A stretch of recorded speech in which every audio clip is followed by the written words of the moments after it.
So welcome to the University of Cyprus, welcome to the Center for Entrepreneurship. My name is Menelaou, I'm the operation manager of the center.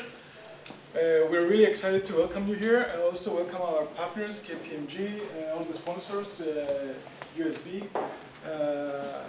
We are very excited to be a part of something bigger.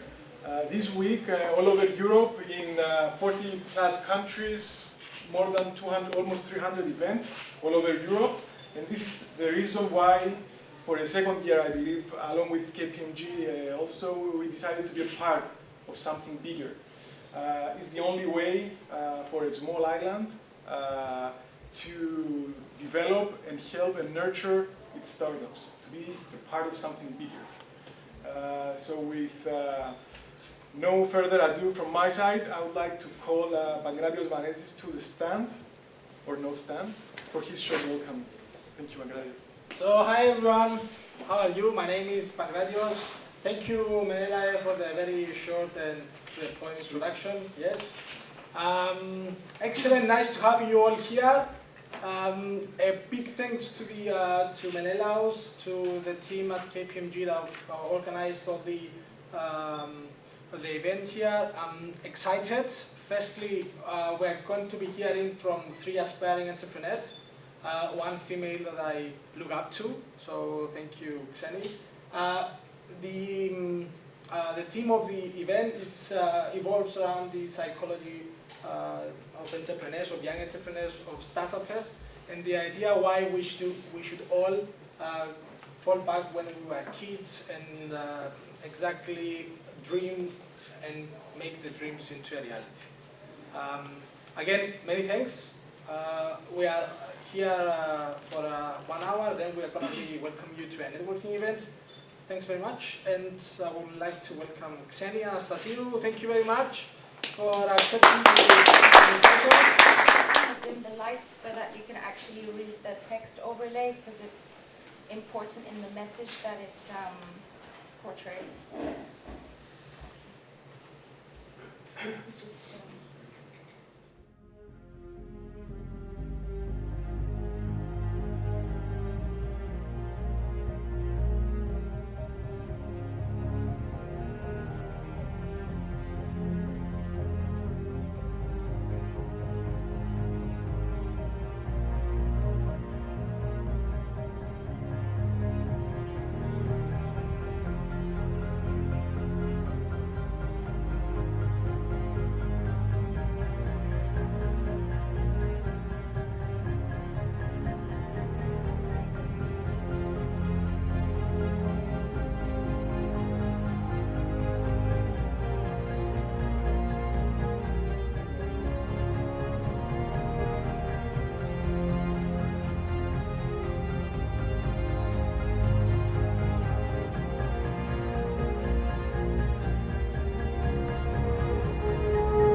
everybody. There's lots of people sitting in the back. If anyone wants to come to the front, there's a whole row free. I can help you a lot more if you're sitting in the front to the back. If you're shy, you can stay in the back. That's all right with me too. So my name is Xeni, and I am in marketing. My startup is in the area of marketing. I'm an analytical psychologist. I'm a Jungian analyst, and what I do every day is basically partially what you saw in this video. I focus on generating marketing messages which have longevity and offer something back to the community. So I do focus on making money for my clients, but at the same time, I also focus on trying to do the best that I can do for the community at large. And this is how my collaboration with KPMG New Enterprise, Startups in New Enterprise, started in an attempt to provide tools, knowledge, and lots of emotion to everybody who's looking to start up. It's a very emotional process. I'm very aware of what you guys are going through. I went through the same. I continue to be challenged by various emotions in my day-to-day business. And so I made the decision, having thought about what would be best for you in the next 15-20 minutes, I made the decision to focus on psychology. One area being, it's what I love, so I believe I can actually pass on some messages which will be useful to you. And second of all, because I appreciate that psychology when starting up is one of the biggest challenges that we face. So our psychology, how we approach ourselves from scratch, from a different perspective, how we approach ourselves as entrepreneurs and not as employees belonging to a larger organization as such. So this presentation will be available to you. See it as sort of a mini business plan, but a business plan that's based on the foundations of psychology and not so much on the technical elements which you're used to jotting down when you're generating your business plan. So in order to help you, I will have to kind of put myself in front of you and be transparent with you so that I can assist you to go through the same process if you choose to build the same business plan based on some psychological principles. So one thing that I would like to ask you to do tomorrow morning, perhaps, after you've had a good night's sleep, is to ask yourself who you are. So in my case, it's who is Xeni today? So you're looking to start up, or you've started up your business, and you're asking yourself, who am I? Who am I today? Perhaps you're asking yourself, who do I need to be today? Perhaps you look around you and you get various influences and you say, who should I be today? So who is Xeni today? So I'm a new female entrepreneur in the Cyprus business ecosystem. I'm 38 years old. I love life. I am loyal. I own a digital marketing consultancy for the past 6 years, so I started up in 2011. I hold the belief that I can make the world a better place through my creativity and the principles I practice through my work. So initially in 2011, this was my business pitch. This was my niche idea. This was my big idea. And I didn't actually have anything more. I had a very good educational background. I do come from a family which is considerably well off, I would say. However, I started from zero financially. I went to the bank. I went through all of the processes that you're going through. I faced all of the challenges of a crisis in 2013. I found great difficulty in obtaining financing. So I get all of this, but what I had from the beginning is my belief that I could make the world a better place through my creativity and the principles that I practice through my work. So even though I had to go through everything, or all of this chaos in 2013, I chose not to give up and to proceed with my idea for this one belief, which is why I chose to generate the video that creativity starts from your belief. I'm a strong believer in that. So I'm committed to my business 100%. This is how things turned out for me. When I started off 6 years ago, I was 32 years old, and I had to focus on my business 100%, which means that I had to compromise on many other areas of my personal and family life. Of course, I'm not saying that everybody should choose to do that, but it's something that I chose to do. I am ambitious. I live with discipline, but I don't live with boundaries. There has to be discipline. If you're looking to start up a business, many areas of your life will inevitably change, and your perspective on life will also change. Your psychology as a human being will change from the core. However, you can apply discipline as a startup, but what about boundaries? I see in Cyprus that we have a problem with stepping outside the box and stepping outside our boundaries. I believe this is cultural. I believe that as a society, unfortunately, we're introverts. We're not extroverts. We're not looking to go the extra mile where it is to trying something new, to testing something new, to feeling something new, to tasting something new.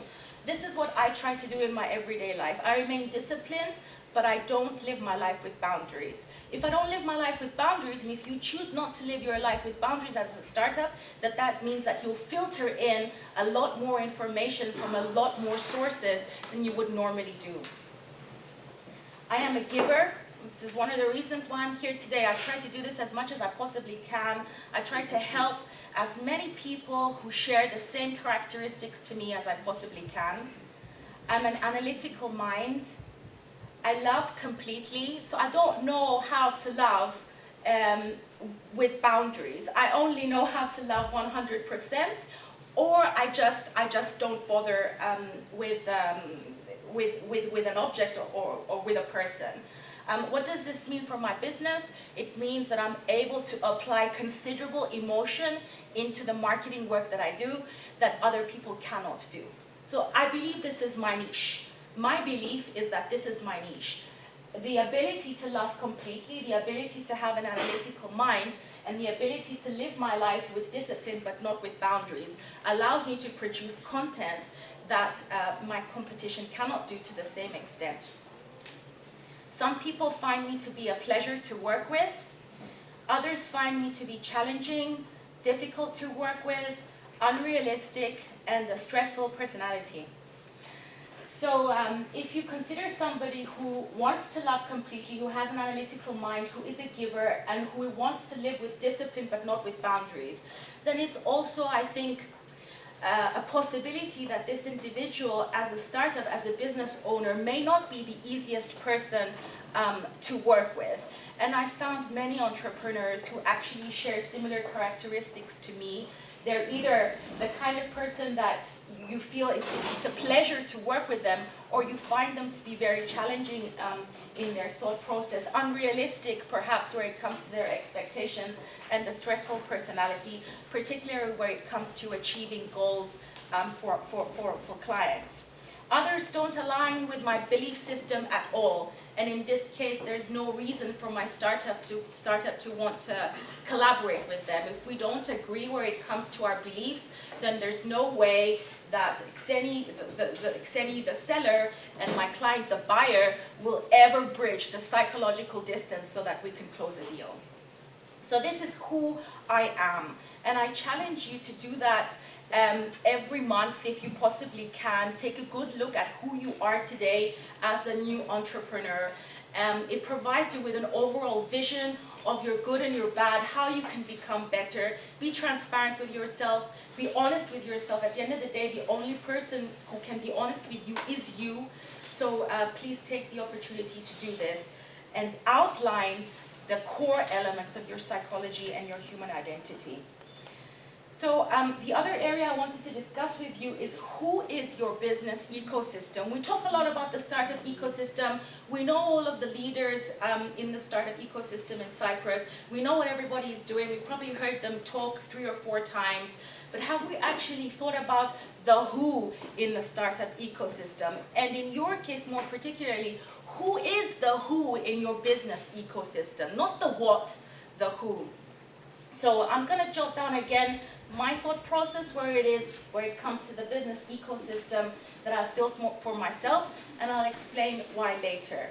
So the first who in my startup, in my business ecosystem, is my business partner. The one person that I can trust completely to have my back where it comes to my startup. If you're in a relationship with another professional, perhaps from the same industry or from a different industry, who doesn't share the same beliefs and you don't feel will have your back 100%, then there's no point for this person to be your business partner. So in my case, the one who, the big who, is my business partner. The second who that I want you to consider is your startup family. So your startup family is very different to your traditional family. These are the people that will vouch for you, these are the people who entrust in you, and these are the people who genuinely love you for what you have to offer in the business ecosystem. So in my case, I had a good think over the years. My startup family comprises of 1 female lawyer, 1 female personal assistant, not mine, 1 male auditor, 1 male CEO of an investment firm, 1 male manager of an insurance company, 1 male high school friend who is also an entrepreneur, and 1 male university student studying multimedia. So when you see me standing here, can you think that my core business ecosystem is made up of so many different professionals from so many different fields? If you notice, they're all out of my industry. So there's no one actually in the marketing industry, in the PR industry, in the communications industry as such, who is part of my startup family. The good thing about this is that I share a family with professionals that have different perspectives to mine, and that allows me to grow even further as a startup. So I would ask you to challenge yourselves and start building your startup family slowly, and seeing how what they can do for you. So yeah, what do they have in common with me? They have the same beliefs, but they have different perspectives. Then I have my traditional family. That's my mother, my father, and my 2 brothers. And what do they have in common with me? We love each other, we care for each other, and we support each other. So you see, your traditional family is very different from your startup family. However, your startup family, if you are a new entrepreneur, has a lot to offer you, has similar foundations to be built on as your traditional family did when you were a child. And again, this is the reason why I chose the boy in the video growing up. Please watch the video in your own time, and you'll see how the boy changes from a traditional family to belonging to a startup family also. So then I have my clients. What do they have in common with me? The belief that we can create something unique together. It's important to remember that when you're starting up, you may have the best idea, you may have a unique idea. I believe more in niche ideas. I don't believe so much in unique ideas. I believe that niche ideas bridge the gap a lot more easily, and it's easier for investors to come in and invest in you if you're niche, not so much unique, because there's something to lie back on if you're niche. Someone's done something and you've taken that and tried to make it better. So with my clients, we hold the same belief that we can create something unique together. So as a startup, I'm not just thinking about me, I'm thinking about the unsolved problems of my clients too, and I'm trying to bridge this together and create something unique every single time. And finally, I have my employees. What do they have in common with me? They are creative, they are ambitious, they are givers in life, and they are loyal. So you see, my employees have a lot in common with me where it comes to my psychology and my human identity in business. If you are working with people who don't share similar characteristics to yours and you're a new entrepreneur, then you'll find difficulty later on. It's hard enough having them to deal with all of the stress that comes with you being a new entrepreneur. If they don't share the same beliefs and the same psychology, they will leave you. So please take that into consideration. And then I have my collaborators. What do they have in common with me? They are creative, they are ambitious, they are disciplined, and we trust each other. I'd like to focus a little bit on the final point. I have found it, as a startup, I have found it challenging to collaborate, even though I do feel that I'm a good team player. There is an issue in our society, I feel, as Cypriots, where we don't trust each other. We should trust each other more. I've been in many situations where I found my collaboration breaking down because essentially where it came to the crunch and there was a real challenge, we didn't trust each other. I felt hurt, I felt betrayed, I felt like it was the end of a relationship and the collaboration had to end. So always bear in mind, can I trust these individuals that I collaborate with? It's a core question in the psychology of your startup. And then I have those who provide me with services, who are my bank, my lawyer, my auditor, the government, and so on and so forth. And it's important to remember that I have a crucial relationship, so they are one of the who's in my business ecosystem. However, they provide me with services. I need to bear that in mind. They are not my everything. They are a part of the who of my ecosystem, not my entire ecosystem. And what do they have in common with me? We help each other. We have a two-way relationship where we help each other to survive and grow in the business ecosystem. My bank needs me to grow, right? And I need my bank to grow. My lawyer needs me to grow as a business, and I need my lawyer to grow as a business, and so on and so forth.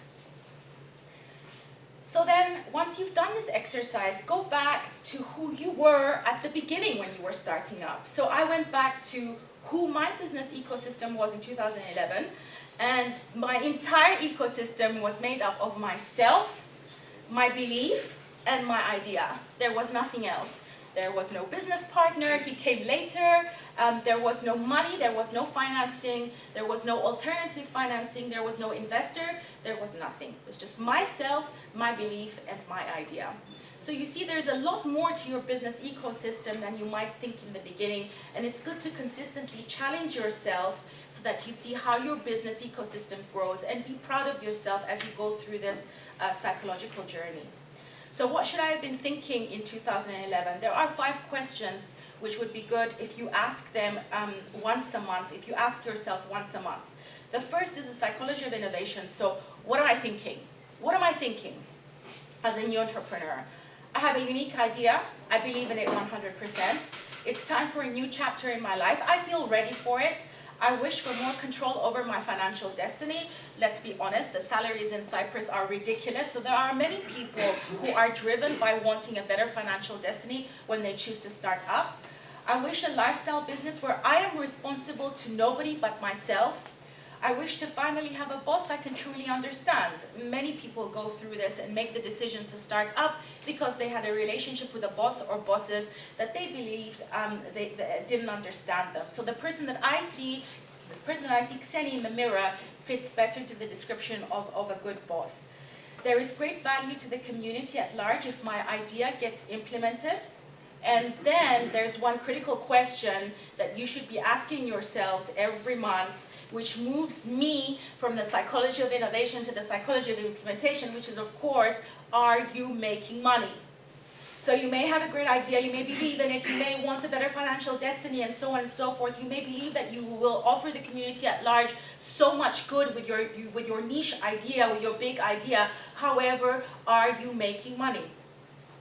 So then I move on to the psychology of implementation, which has very different principles, right? And it is, am I making money? I'm implementing my idea. How's it going?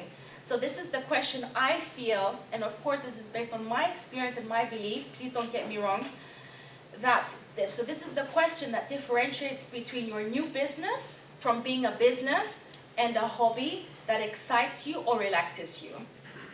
Do you get what I mean? We have many hobbies. We have many hobbies that excite us or relax us. A new business, going into entrepreneurship, can be a situation, a psychological situation, which excites us or relaxes us. However, is it making us money? We should be asking ourselves this question. If you say you're in business, then you've got to focus on making money. Our clients are used to doing business over coffee tables in our offices.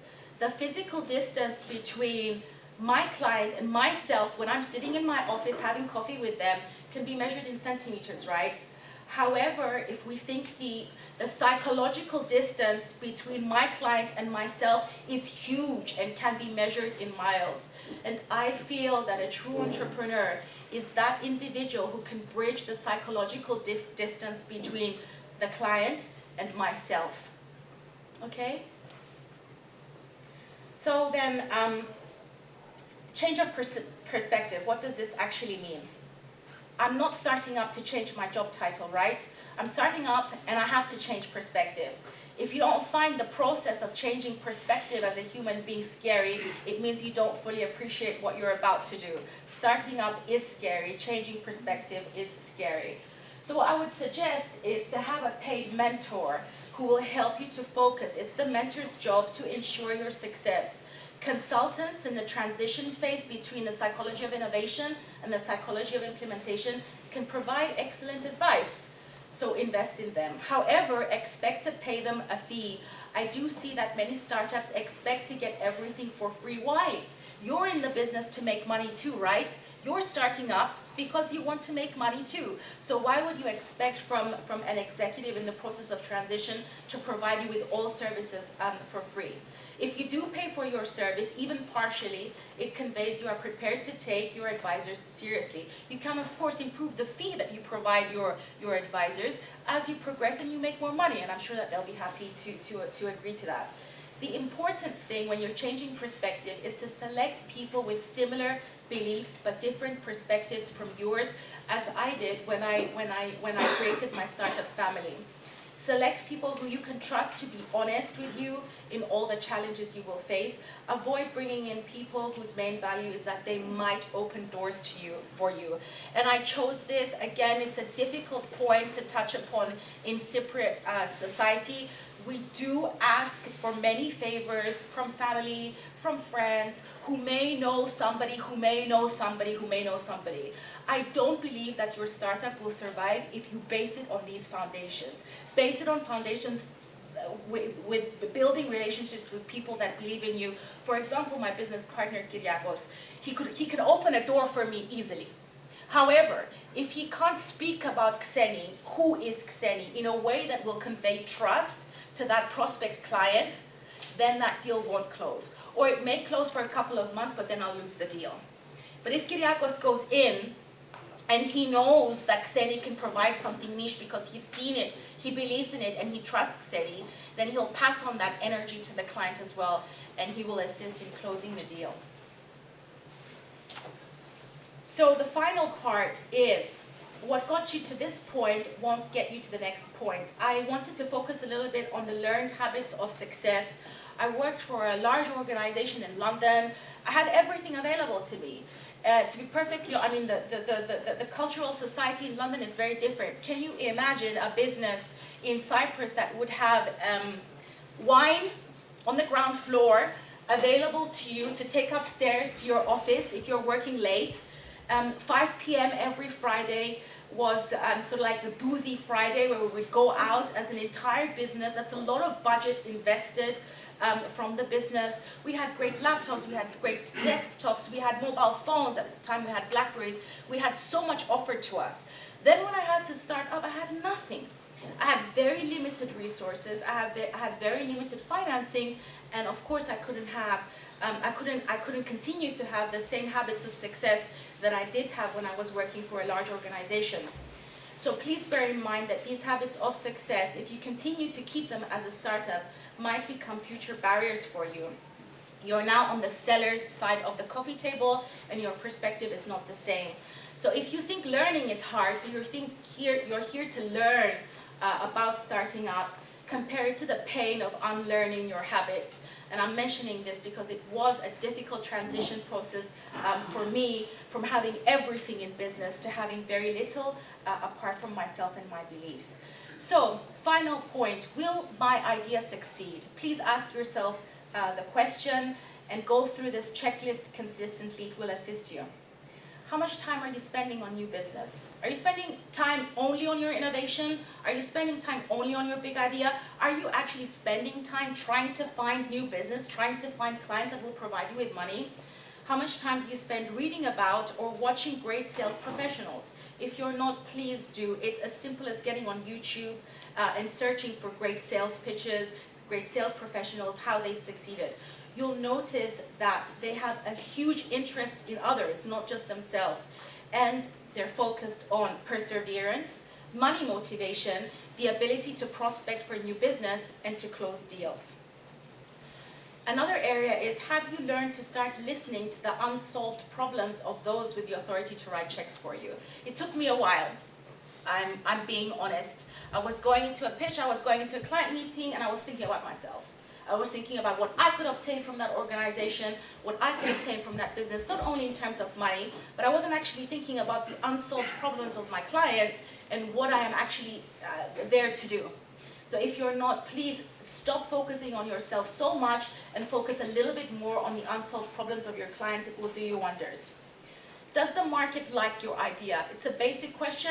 It's not so easy to answer, but it's easy to answer when you're sitting alone by yourself. Does the market like your idea?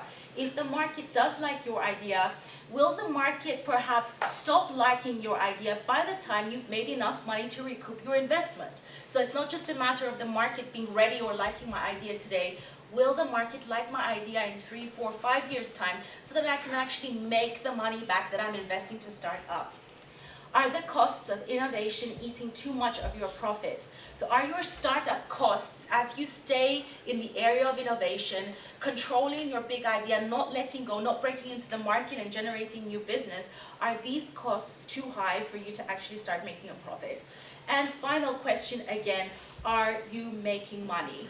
If you're going to remain in business and grow, you need to be honest about how much money you're making and how viable the idea is. So in a nutshell, that's it from me. I hope I've been of help. I will be here until the end of the evening. Again, please see this as a mini business model that you can use with some core questions to assist you as you start up. And to take to continue from me, Luis will be taking the lead. Luis is the founder of Twosumm, together with Eleanna and Tomis. He will speak more about Twosumm. I'm very impressed about what they've done and what they've achieved so far as a startup. Luis will be interacting with you, sharing experiences and asking you to share one idea. So if you would like to think about sharing your idea even partially with the rest of us, then we can continue to be able to assist you in our areas of individual expertise. So thank you very much for having me. Hello guys. So myself, I haven't prepared the presentation. I will just put my website over there, the website of the company we created. And I'll start analyzing bit by bit. So, okay, so my presentation is about implementation and how do you get an idea. Is it funky? How do you get an idea and making it a reality. So I will give you a background of how we started with my team. 2 years ago, basically, I was an Erasmus student in Barcelona, and I was trying to find someone to study with me. But it was hard because most of the people, they were not so interested in studying. And as for the rest of the people, I just realized that it feels awkward every time I have to ask them to study with me. So instead, what I did, I went to the internet and I tried to find a platform that would allow me to connect with anyone at the particular time I wanted to study whatever I want. And there wasn't anything similar, so we created Twosumm. And here comes how you implement the idea to reality. I realized that I basically have no idea of programming, so I need a programmer, first of all. But I also really need, it's a person to make it beautiful. Because from what I know, programmers don't do things very beautifully. And myself, I don't do things beautifully. So I teamed up with Tomis Daniel, who is a programmer. He did a bachelor's degree in computer science, etc. He had experience in a working firm for developing systems and websites for various big brands. And Eleanna Theodorou, who also has a very extensive background in designing and branding, most significantly. So yeah, the idea here is basically if you would like to share your idea, one of you could share the idea and we can make an analysis of how to implement it. If not, I can describe to you how we decided to make Twosumm instead of other ideas that we had. So anyone willing to share an idea?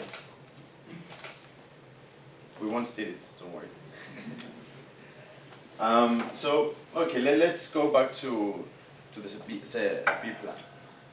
So before Twosumm, actually 4 years before I started implementing Twosumm, I was going to various startup events such as this one, and trying to, I was just trying to make a company. I had never realized about the real value that you have to offer to someone.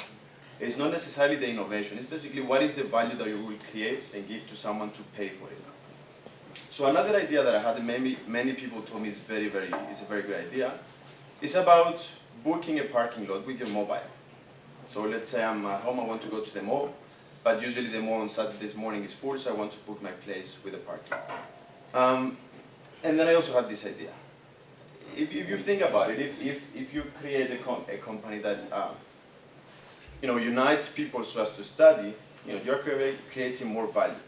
And the simplest thing you can do in order to decide what is the company you're going to implement, the idea you're going to implement, you go and do a survey. And you ask people, your potential clients, what you're going to offer to them. Or, most importantly, a tip that somebody gave me, instead of asking whether you would use this thing, you should ask, what have you done in the past? Because if you know the past of someone, if you are ethical, you can manipulate ethically.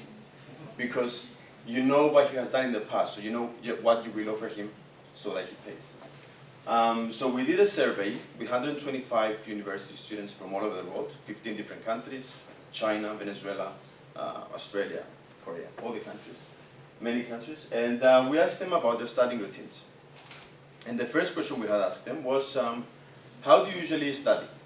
And 82% replied that they study alone. So we said, okay, that's bad news for us. But the second question was, how do you learn something? And 40%, which was the majority of the answers, was that they learned something by explaining it.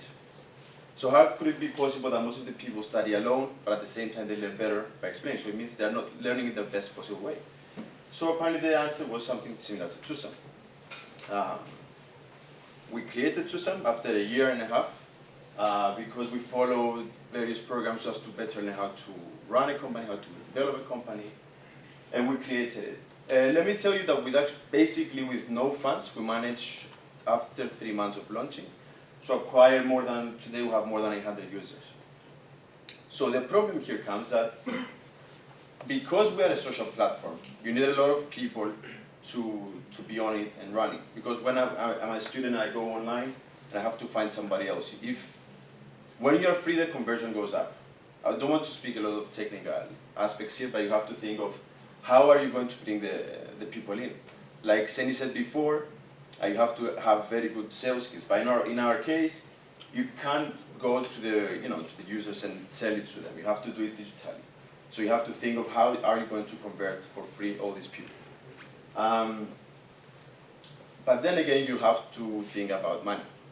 So our experience was that when we started, even before we implemented the idea, we went to IDEA, a program of Bank of Cyprus. We went there and we applied. We managed to go to the last 10 teams, to the last 20 teams, and we had to present in front of a jury of 9 people, very high executive people. And we thought we had good chances, and at the end we didn't pass.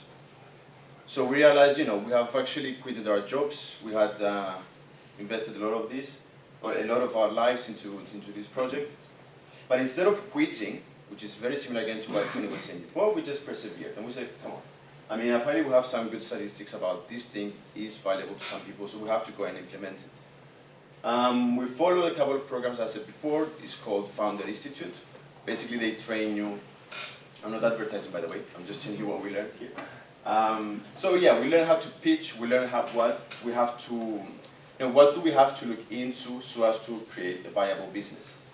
And after doing that, we finalized the development, we went to market. An idea came to us inviting us to enter the program as a mature team. So you see how things change when you just persevere. You have to go back to the market. You have to fail very fast. You probably heard it a lot of times. But this is what we did. So instead of course we felt some disappointment, but we said at least there's something to be learned here. So apparently we didn't pass because this was something we didn't. So we had to go back to our offices and see what we're doing. By the way, our offices was my apartment. So yeah, maybe I would like Thomas and Eleanna to come. Yeah. Don't feel shy. Just to talk a bit about the technicalities that we had to pass. Come.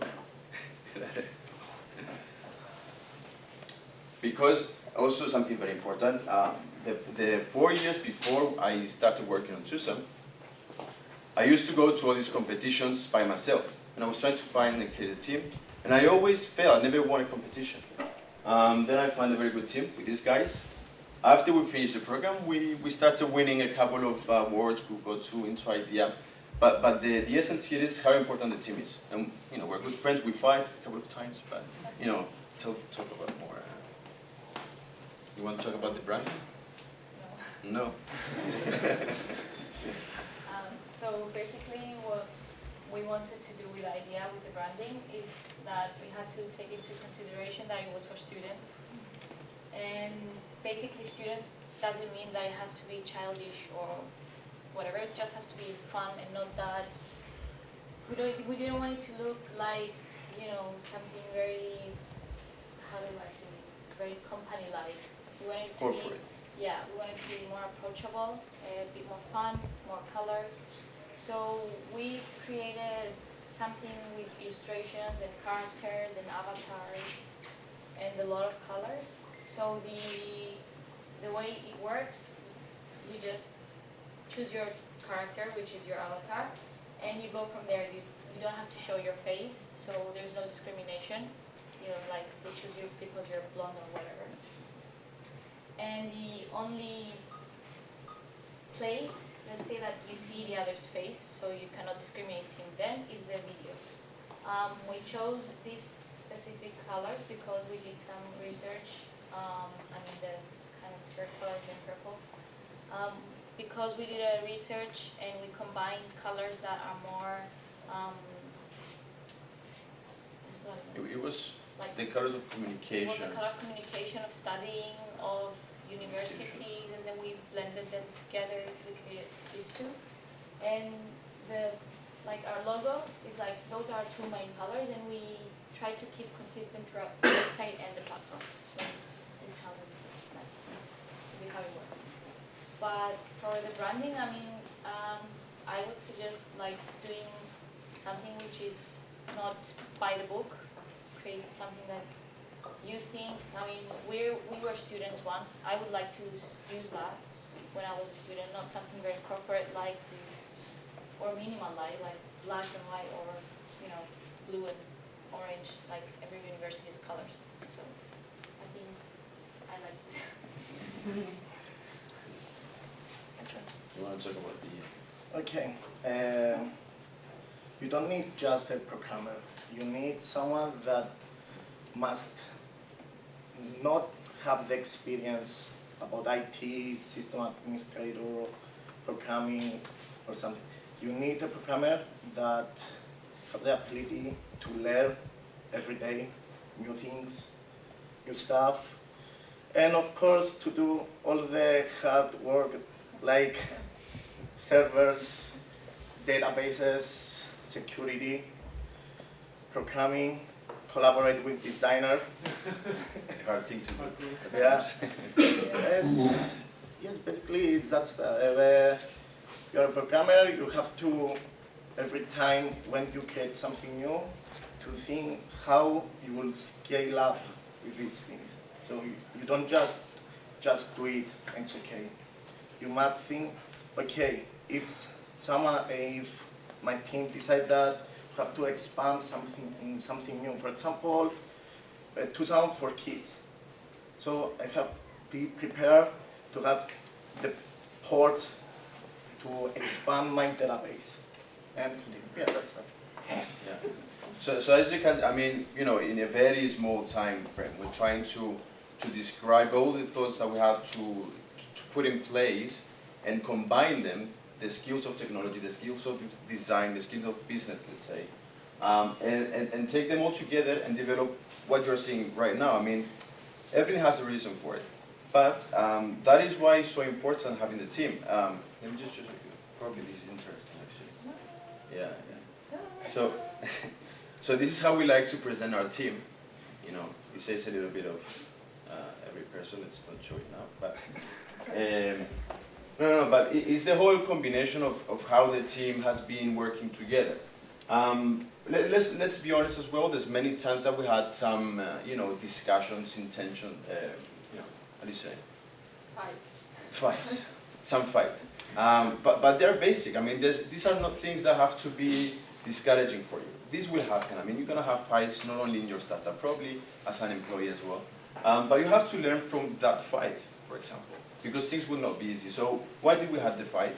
And you know, and try to listen. You have to learn to listen to the other person, because, for example, many times in my role, I think, you know, I'm right. To be honest, sometimes I think I'm right, but then I realize that, you know, Eleanna is specialist in design, so I actually have to listen to Eleanna, and then Tom is a specialist in technology. So we have to step back and trying to find the solution that combines the realistic way of doing things. Until now, I think, you know, we're on a good path. We have been achieving our deadlines that we set, and yeah. So yeah, this is Twosumm. Again, to what Xeni said before, are we making money?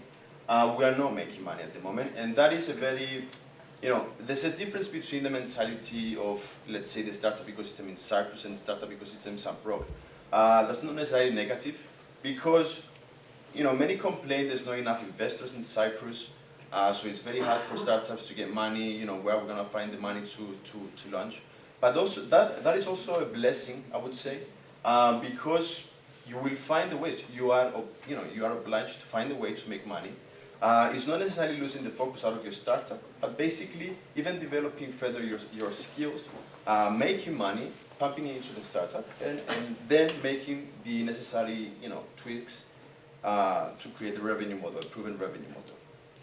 So this is Twosumm. Thank you very much. If you have Thank you very much. I have to say now, as the University of Cyprus, that we are very proud of our students, because Luis is a student at the University of Cyprus and also a mentor at the Center for Entrepreneurship. We want to promote him as a role model for other students, so we're very happy when other students want to start something and we say, hey, this is a fellow of yours that already did something, and you can talk to him and find out how he did. And now this is a very good pass also, because we have another student at the University of Cyprus, Nikos Mouzouras, that also a mentor at the C4E, that and he will also speak about how he started and how he's doing after a couple of, or more competitions, 10 years. Hello, my name is Nikos Mouzouras, and I'm the founder and CEO of DermaTrack. I'm here tonight to tell you what happens when the lights go out, when you are off the spotlight. But before we start, let me start by making an introduction on what is DermaTrack and what we achieved so far. DermaTrack is a mobile application which provides tools and services for tracking, analyzing, and preventing skin cancer symptoms by using smart technologies. During the 2 years of our existence, we have participated in several competitions with great success. Hackathon, Wadify, Cyprus Entrepreneurship Competition, Digital Championship, Imagine Cup Cyprus, Nicosia Startup Bootcamp, and we also qualified to participate and represent Cyprus at Microsoft Imagine Cup World Finals in Seattle. And now the big questions. Why so many competitions? What did we learn? What happened next? Well, each competition was an excuse for us to work harder. Every competition deadline was an opportunity for us to go a step further. To be honest, as a computer science student, we learn to work and finish things when the deadline is approaching. Furthermore, we got a lot of feedback, and this has helped us a lot to grow and develop our idea into something more concrete. Last but not least, the networking. We all know how important this is for startups. It's helped you find the right people for your team, new opportunities, and new doors open for you and your startup. But tonight, I'm here to talk not about the fancy things and the competitions. I am here to talk about what happens after the competitions, after the lights go out, when you stop appearing on TV and social media stop writing about you and your idea, in our case at least. With all the feedback we got, we worked hard. We focused and worked quietly on DermaTrack technical aspects to make it perfect, to get it exactly right. This helped us have also clear vision on what we must do. I can say that we are 90% there. This is the good part that could happen when the lights go out. Now of the difficult side. When all the competition mentors go away, and also the money you earn run out, it's like a scary movie. You are alone in the dark, looking for some light and guidance to get out of it. This path is a lonely one. Sometimes you will find it very difficult to stay motivated, not to give up. In our case, with my partner in Scotland, this is even more difficult. You need to keep everybody inspired and fight this battle with you. Your idea is your baby, and you need to feed it. Keep it alive and safe and help it grow. This road is full of thorns, and you are barefoot. You know very well that your only option is to take a deep breath and keep going. Believe in your idea. This is entrepreneurship. When the lights go out, we need someone to turn them back on. As a Cyprus startup, we need guidance, mentorship, serious mentorship, but also support on minor issues such as solving a difficult point on our algorithm. As part of the university, we need a place to work.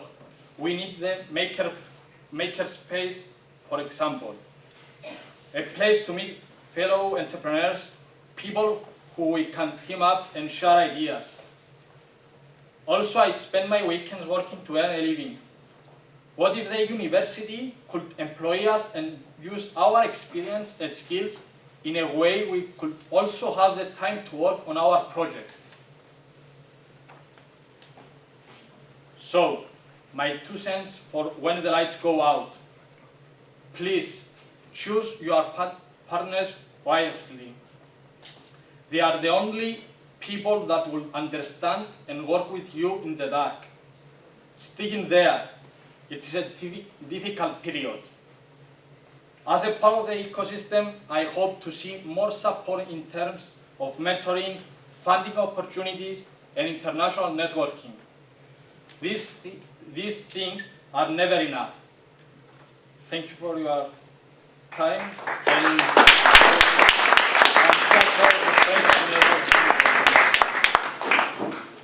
Thank you, Nikos, for sticking in there. Last but not least, I would like to call Theo Middleton. He's on the other side, the dark side of things. Theo from Digital Tree, the investor side. Theo, welcome to the University of the Center. Thank you very much. Thank you for having me. So, thank you very much for the opportunity. I am here not exactly as an investor, because we do invest, but we also pitch our projects to investors. So it is a sort of a unique standpoint I have, and it's a good standpoint to try to show to you and to convey to you guys what is going on in Cyprus right now as far as this area is concerned. And it's a very buzzy sort of subject. Startups, innovation, entrepreneurship. It's a very buzzy system, probably an ecosystem. Let's see if it's an ecosystem. We have a mixed crowd here, and it's interesting. It's an interesting mix because from what I can tell, you have startup guys, you have investors, you have academics, you have influencers, you have thought leaders, and it's an interesting crowd. Let me give you 4 perspectives here today. One of them is the perspective of Pangratios Vanezis, unique person. Because you know what I'm saying. He has been in this from the beginning, and the beginning is not that many years ago. He is acting on behalf of his reputable firm, KPMG. So he's trying to develop business for KPMG into this area called startups and innovation. He started doing this when there was nothing around. He's a unique, as I said before, he's a unique case because on the way, I can see that he became a bit of a romantic, and he's been doing things out of his sort of comfort zone, I would say, even responsibilities. He's been doing many things. I've been witnessing this from the beginning. Then you have the perspective of Louis, who I know, you don't know I know, but I know how many sacrifices you've given. And I'm sure that DermaTrack guy is also in the same situation. These guys are, they have a lot at stake. They've given up on many things. They've been working like there's no tomorrow. And he may be a bit frustrated over certain aspects of the Cyprus ecosystem. On the other hand, you were very accurate in what you said, that there's a silver lining into the reality of Cyprus. Thirdly, you have the perspective of the investor, the typical investor in Cyprus. We have Nicosia here. The investor has a different perspective. He's looking at this. There is opportunity. Other asset classes are very dangerous right now, or they don't pay off anything. The banks will give a very small interest. The stock exchange is very liquid. The property market is very turbulent. So startups may be interesting for the investors. But he gets frustrated because of the lack of infrastructure again. And lastly, we have Konstantinos, who is a governmental official, who can see the value, who doesn't really get what this is, the startups. He doesn't really get it, but he wants to help. So you have these 4 perspectives. The reason I was telling you before that I am not exactly from the investor's perspective is that we have co-founded Development Partners, which is a holding company, has invested in various companies, 19 companies we have in our portfolio, 3 of which are startups, and we have 2 in the pipeline. Which means that I am on both sides of the aisle. I am being pitched twice, 3 times a week, and my partner. At the same time, we're experiencing similar problems in raising capital for our own projects. So it's an interesting perspective for this crowd, I think, and maybe we have value to give. So, what I plan to do today is to give you what I consider to be, give you my perspective on what I consider to be the map, do a mapping of Cyprus as far as the startup ecosystem is concerned. Then identify a few weaknesses and also brag about some successes. Because, again, Luis pointed it, things have been moving. First of all, we have four, in my mind, we have four groupings. We have strong units. Recently, they started interconnecting over the past 6 to 12 months, I would say. If you have strong units and no connection, no interconnectivity, you don't have an ecosystem. So I think that the ecosystem has been forming over the past year maximum, 6 to 12 months. The four units in my mind are the following. First of all, you have the startups. As far as the startups are concerned, you have a handful of startups that have progressed, all of them outside of Cyprus, and I will name Cove, I will name Avocado, and I will mention people per hour. London, Athens. You have a few tens of mid-range startups. I will include Twosumm in it. It has progressed. You have your team. You have your product which is working. And you have hundreds of very early stage startups. From paper idea to starting to gather the team and form the idea. So these are the startups. Next, you have the investors. Again, in my mind, from my perspective, you have the first class, which is, in my opinion, wrongly named friends, family, and fools, the three Fs. You have friends and family. You don't have fools in this world. You have friends and family that will invest in you if you have a good idea.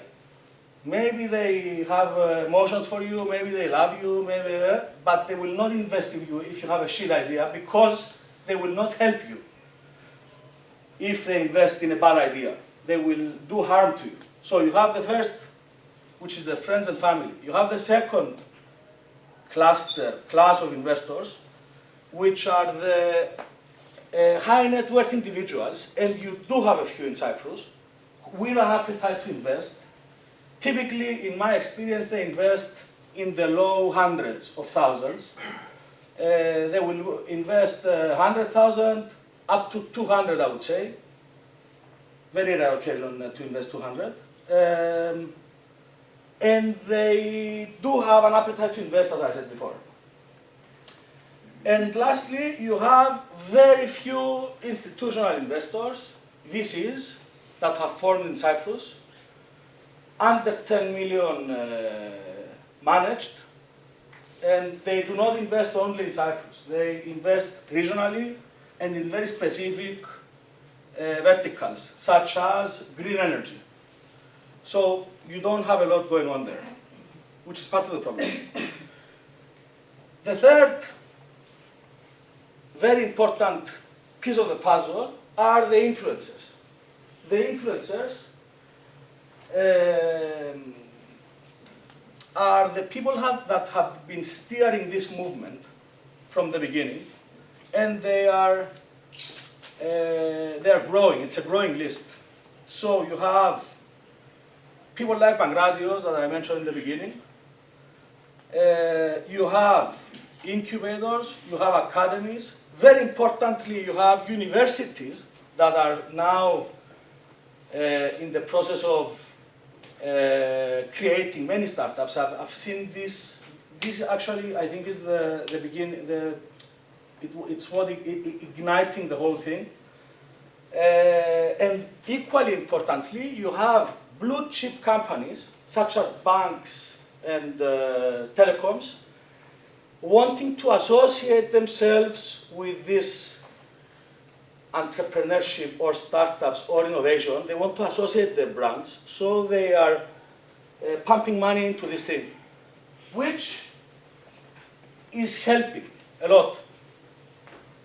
Lastly, you have the public service, a couple of ministries that are kind of associated with this, Γραφείο Προγραμματισμού, ΥΠΕ, and a couple of governmental officials. In my mind, this is the most detached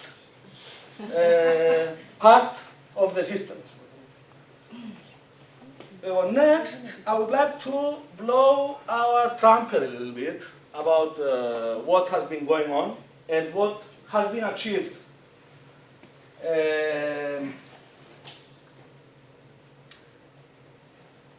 5 years ago, 2012, there was no mention of the word startups, of the word entrepreneurship, of the word innovation. There was no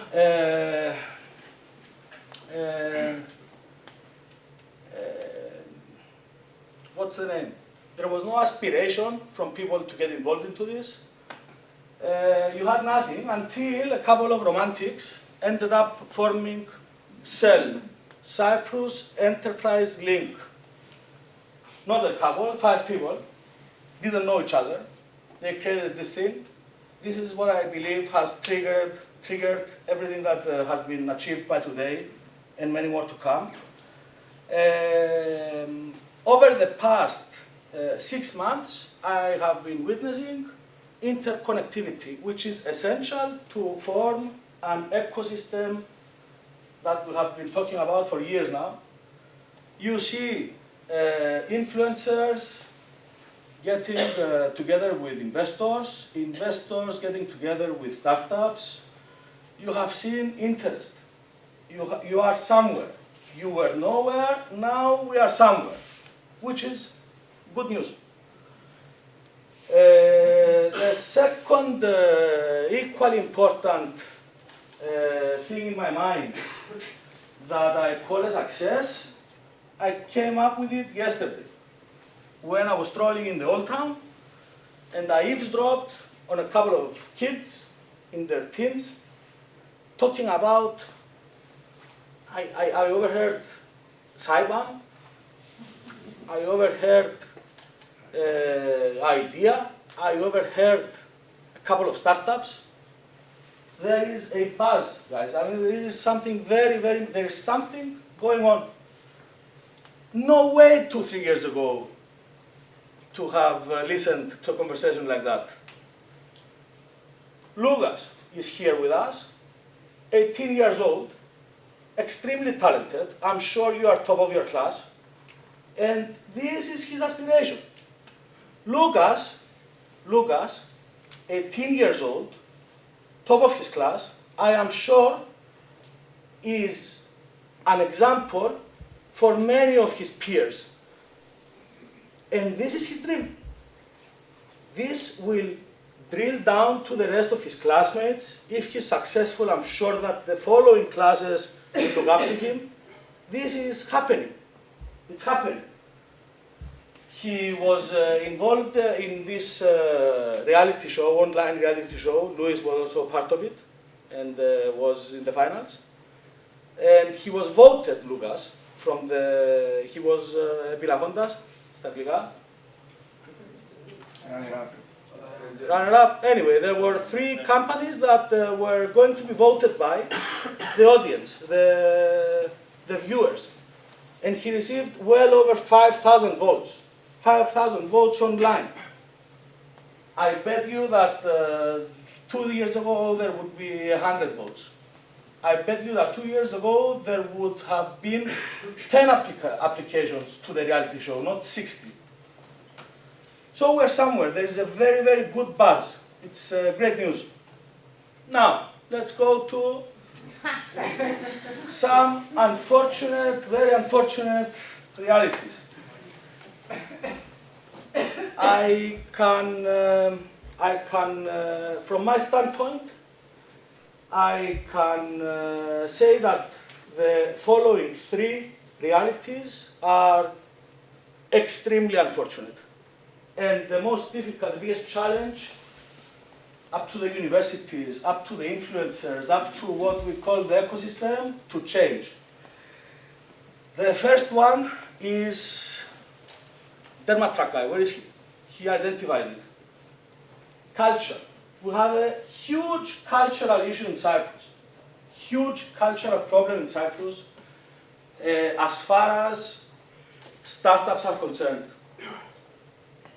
Let me give you 2 examples.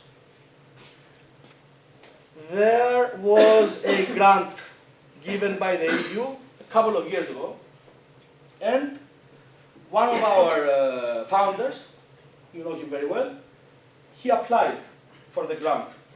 100,000 euro, let's say. Now, typically, a startup guy, a founder, a CEO, and not only the founder and the CEO, they are facing 10 different battles in a day. Product, design, developers, come up with cash, problem after problem. Now, this guy had an email exchange. It was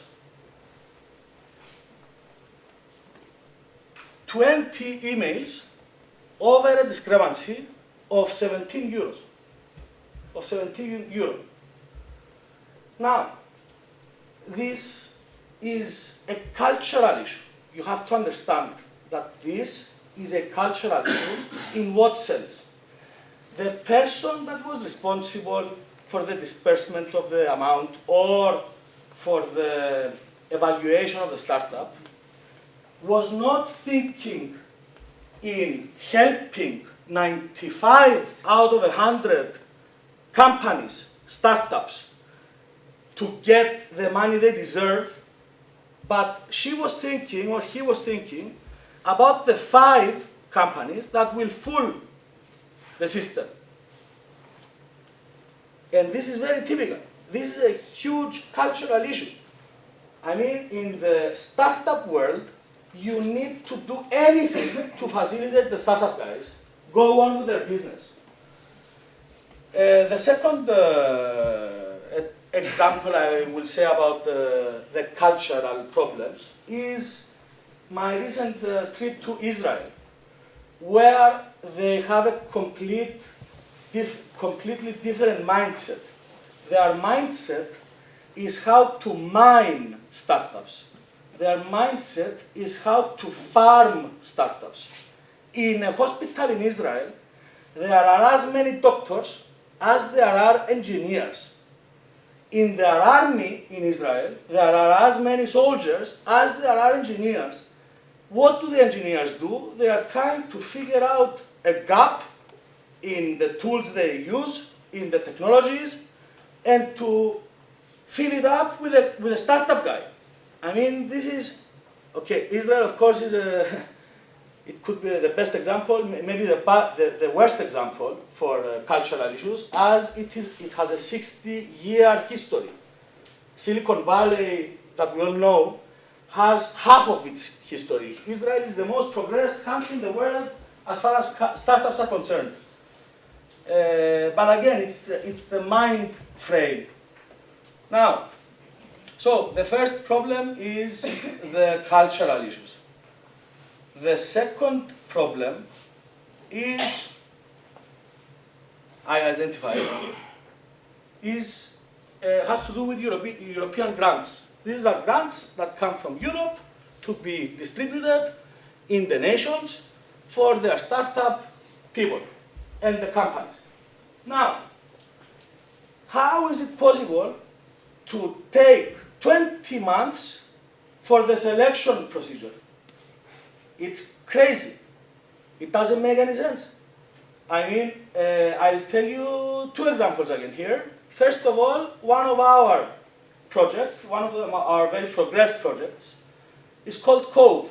It applied for evaluation for a grant of 250,000 20 months ago.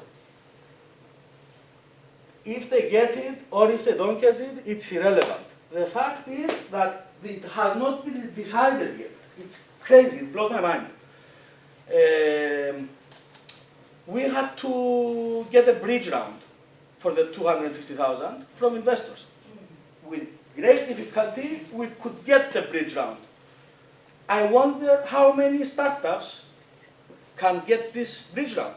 I mean, have you applied for a grant? Not yet, but we're considering.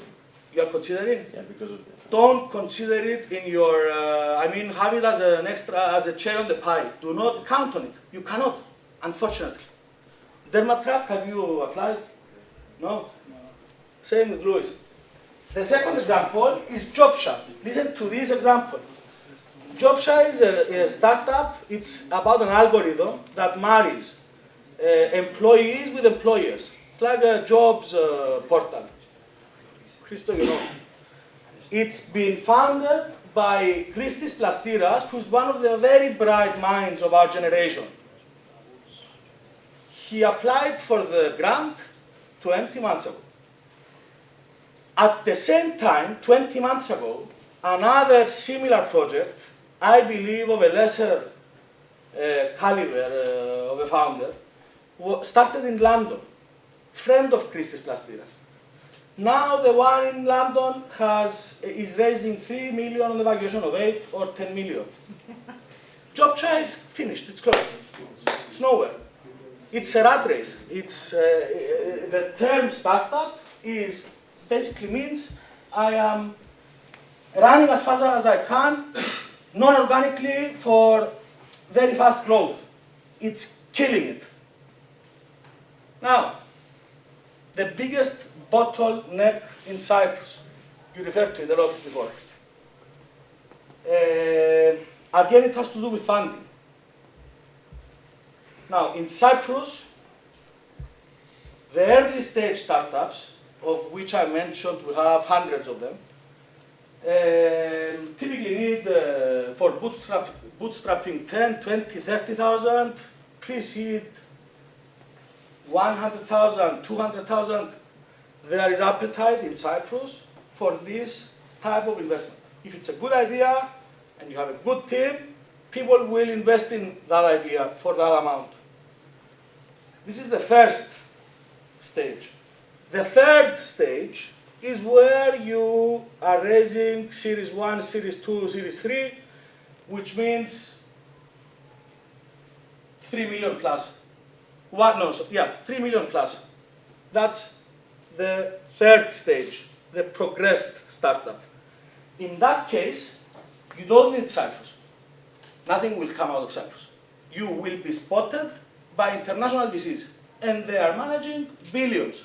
You don't need to look for investment. It comes and finds you. If you are growing like mad, and it's a success story, then the international VCs will track you down. Now, the middle part is a huge problem for Cyprus, and you guys can solve it. Where you are raising 500,000 to 1.5. It's too much for the high net worth individuals in Cyprus. It's too much for family and friends. It's too low for international VCs. There is a gap. There is where all the progressed startups that I mentioned in the beginning have left Cyprus. Kove last week got around 400,000 from Ethniki Bank of Greece, National Bank of Greece. In Greece, you have this ability. So this is the big picture. You have good things about Cyprus, guys. You have very tight bottlenecks, which we need to break, as Elias poetically said it, breaking the bottleneck. You have good people in Cyprus, you have good units trying to form into an ecosystem. Now, it's up to all of us to improve it. So this is it. I have a couple of suggestions, but I would like to open it up with you.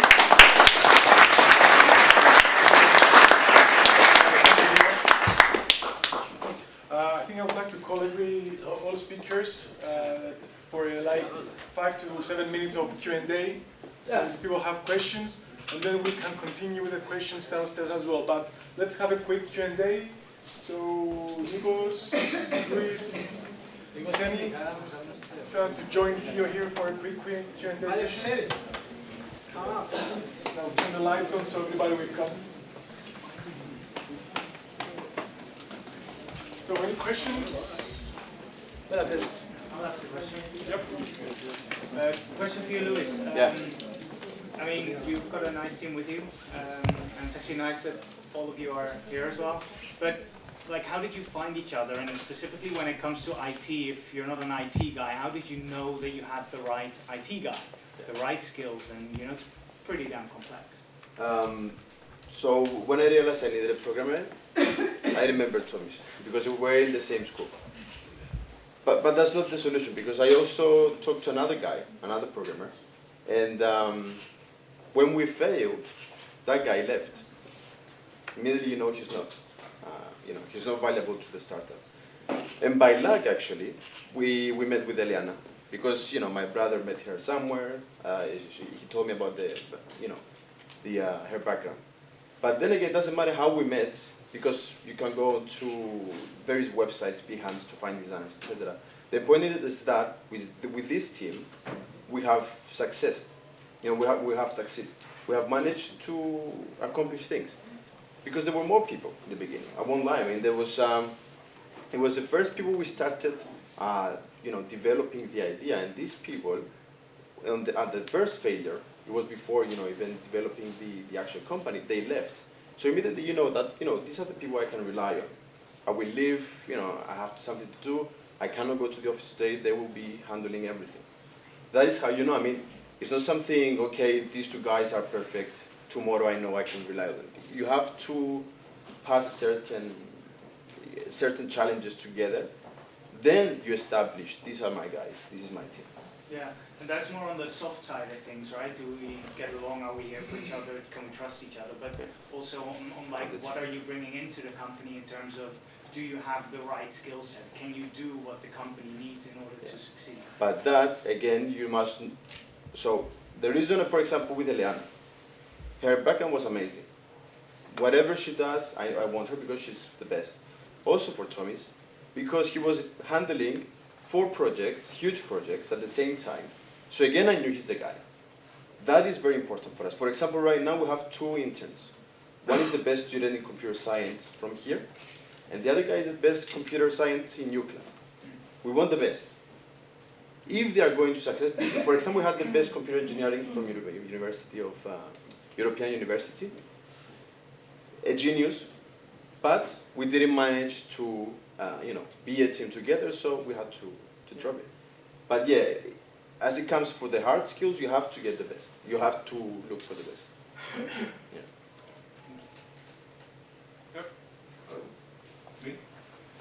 Congratulations for your presentations. You need a lot of skills to be out there and do what you guys are doing. My question is more based on DermaTrack. I reckon since you're going to a lot of competitions, one of the reasons you're going there is to get a significant amount so you can continue doing what you're doing. Have you ever thought of crowdfunding, or is crowdfunding something that Cyprus is doing or startups in Cyprus are doing? And also a second question, if all of you can answer to that, is how, since the funding for a startup is not there, how do you keep your interns with you, or how do you keep people with you? What is the incentive? Maybe based on the psychological part, Xeni talked, is it something like, do you try to find people with the same beliefs with you? Is that enough to keep them with you? what's going on there. Okay. So for the Sorry, Nikos, if I can answer the crowdfunding part if you want, unless you are aware. για το crowdfunding βασικά δύσκολο γιατί δεν έχουμε μια πλατφόρμα κάτι για να κάνουμε. No, it's not about the platform, it's about there's no legislation in Cyprus now. We are actually, KPMG and Anilo, they have a common initiative called Crowdfunding Cyprus that we're promoting a legislation to be implemented in Cyprus that will allow sourcing funds from Cyprus, which is the hard part. You can actually run a campaign on an international platform, sourcing funds outside that was what I Cyprus. was talking about. Essentially, yes. So you can actually run a campaign on international. Are we close? Yes. It's actually closed. The Securities and Exchange Commission is running a paper, and we're trying to, no, it's on their to-do list. But websites like Kickstarter, Yes, for example, we can use that. We can use those kind of crowdfunding. of course, yeah, they can. So my question is, why don't we use it, or if you try to use it? I think if you want to run a campaign in a Kickstarter, I think your company must register in USA. Is there You have some issues. Yeah. The restrictions are there because of the legislation. I mean, the EU did, unfortunately did not bring a uniform legislation across the member states.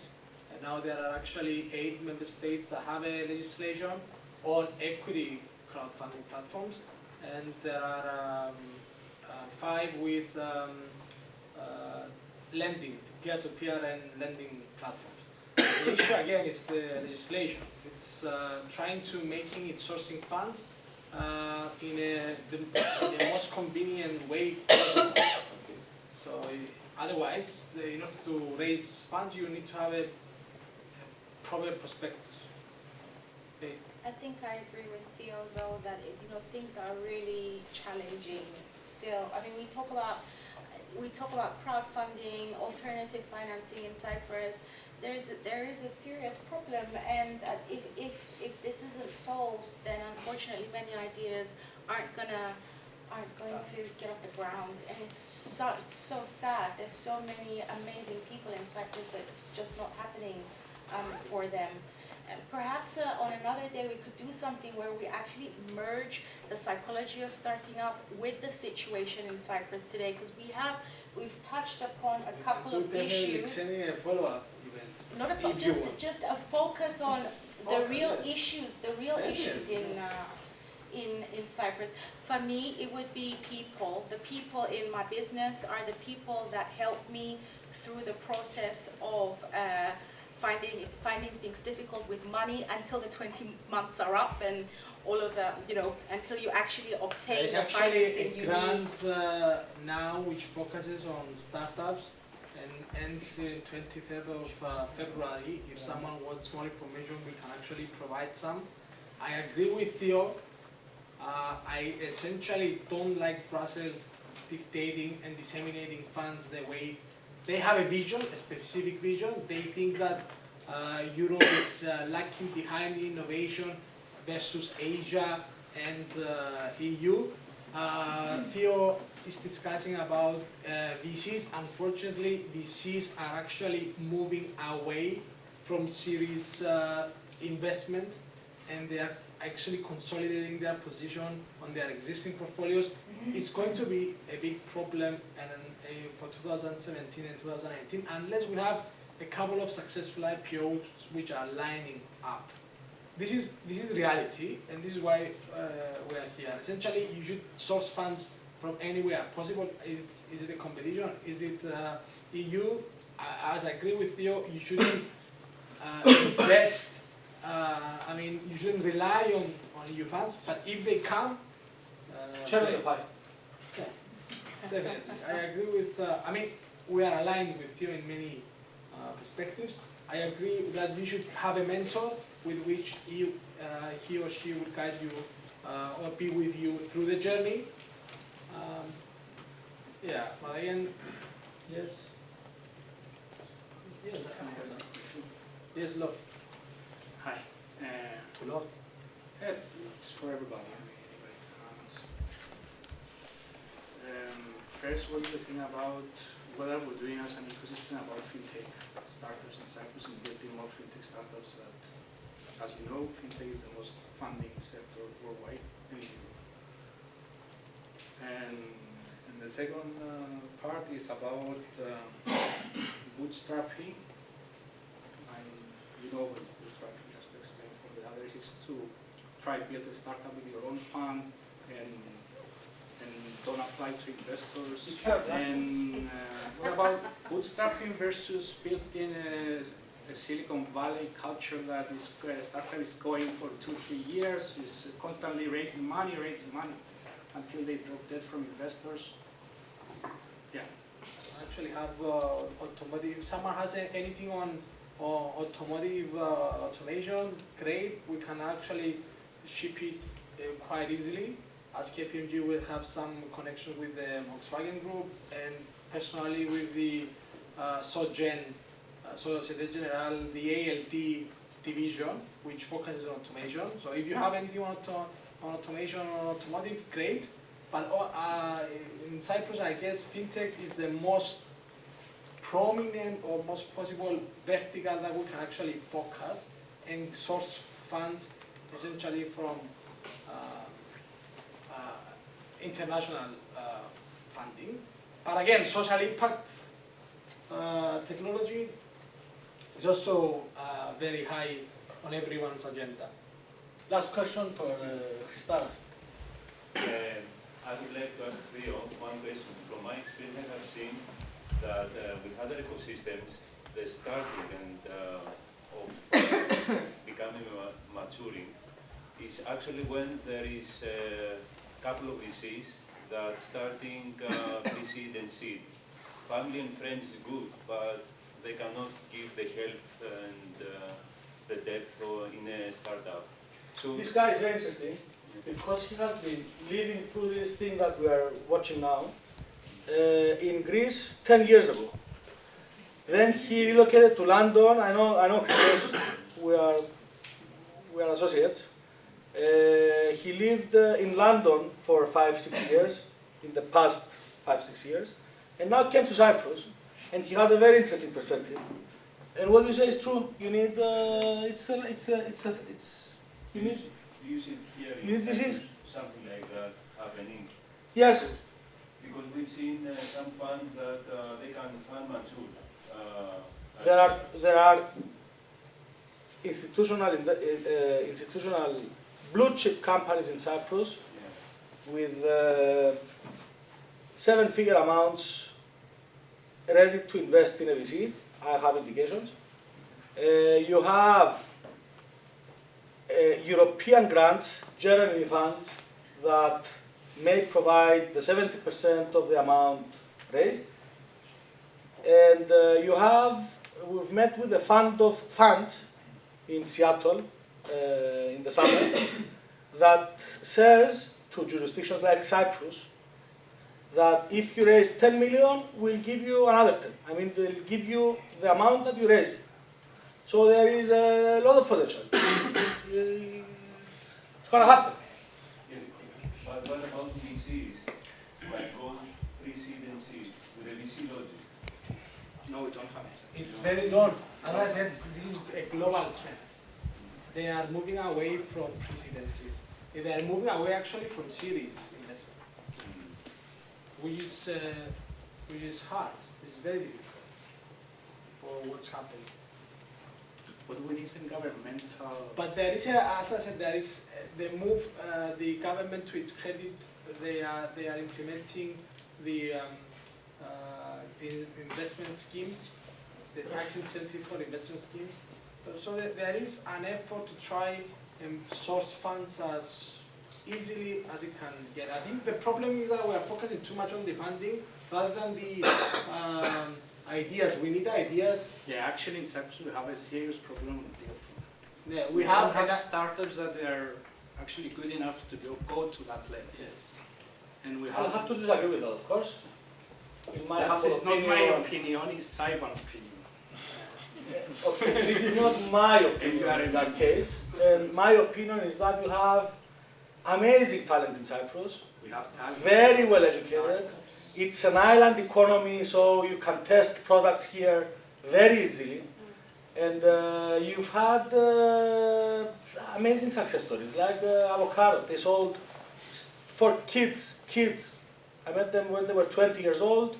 They sold their idea 20 million when they were 24 years old. I witnessed that, and it's an impossibility for Cyprus to do this. Yes, but There are many more. They raised the money when they went. Yes. That's why they raised the money. If they were staying in Cyprus, they would never raise Yeah. it. I think we can discuss this over wine. Yeah. Yeah. Next Last question. I have one last question. Yeah, one last question. Both a question and a comment. In terms of the funding, I think that you can all look at the naturalization scheme and the vast amounts of funds that have entered Cyprus through that program. What scheme? Naturalization. Okay. So a lot of money is going into real estate that no one's ever going to use, and it's just going to sit there and rot.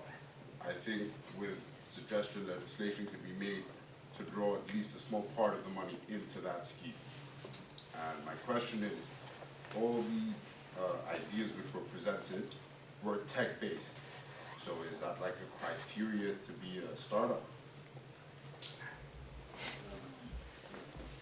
No, I do. Again, it's the beauty of it is that we disagree. I mean, it's an open-ended discussion.